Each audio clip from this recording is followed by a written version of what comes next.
Bonjour à tous et à toutes. Dans le cadre de l'EU Withdrawal Bill, le Parlement britannique a tout simplement voté que les animaux étaient incapables de ressentir de la douleur et des émotions. On comprend bien que c'est une parfaite aberration puisque tout le monde sait, les scientifiques sont d'accord là-dessus, que les animaux sont capables évidemment d'avoir mal, ils sont capables d'être contents comme d'être mécontents, d'être tristes comme voilà, d'être joyeux tout simplement.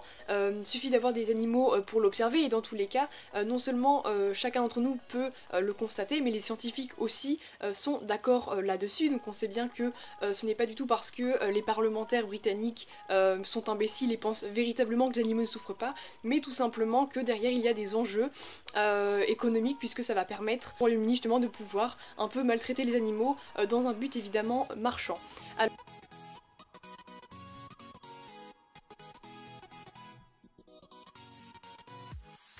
Alors pourquoi est-ce qu'ils ont voté cette loi comme ça?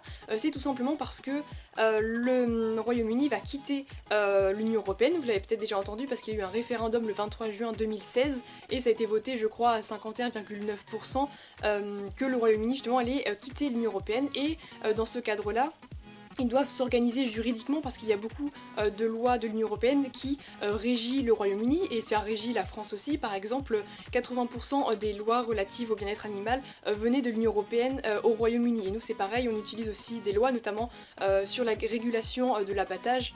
Il y a une loi je crois du 29 septembre 2009 qu'on utilise aussi beaucoup en France et qui avait été je crois aussi utilisée durant le procès de l'abattoir du Vigan. Donc voilà, toujours est-il qu'ils doivent remplacer les lois de l'Union Européenne par des lois nationales. Et c'est pourquoi ils ont voté justement ce projet de loi. C'est le parti conservateur mené par la première ministre britannique Theresa May qui a justement rejeté le fait que les animaux pouvaient ressentir de la douleur et des émotions. C'était le 15 novembre dernier.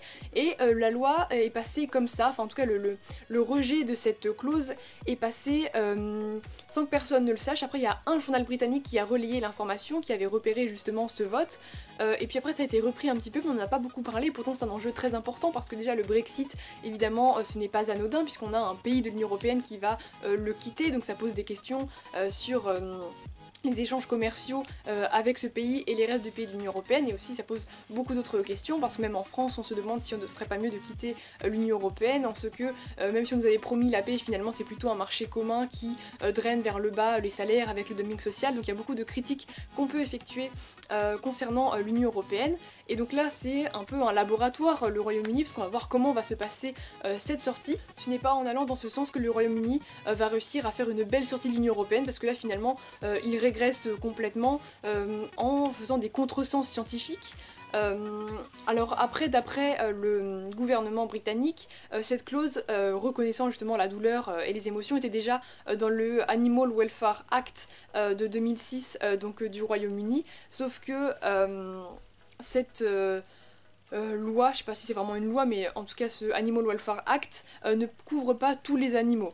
N'hésitez pas à signer la pétition que je vous mettrai en barre d'infos qui réclame justement la reconnaissance de la capacité des animaux à ressentir de la douleur et des émotions. Ce n'est pas parce que ce sont des animaux qui ne vivent pas en France qu'on ne doit pas s'occuper d'eux aussi. La cause animale, elle est universaliste de toute façon, elle n'a pas de frontières. Donc n'hésitez vraiment pas à en parler autour de vous et on ne laissera pas les humains piétiner comme ça le droit des animaux et leur dénier des choses aussi fondamentales que la capacité à ressentir des choses. On sait très bien que ce ne sont pas des objets, ce ne sont pas des robots. On a d'ailleurs reconnu, je crois que c'était au Japon, un statut pour un robot, et pour les animaux on n'en a rien à faire, donc vraiment mobilisez-vous, n'hésitez pas à en parler autour de vous. La lutte pour le droit des animaux continue, que ce soit en France, au Royaume-Uni ou dans les autres pays. Ainsi donc n'hésitez pas à en parler autour de vous et à faire des recherches sur ce sujet parce que moi pour faire cette vidéo là j'ai eu assez du mal à trouver des informations parce qu'il y avait quelques articles dessus mais pas extrêmement complets qui se contredisaient de temps en temps, même si c'est très bien que ces articles existent, mais j'avais un peu du mal au début à comprendre si c'était une proposition de loi pour reconnaître justement la capacité des animaux de ressentir la douleur ou si c'était une proposition de loi ou un projet de loi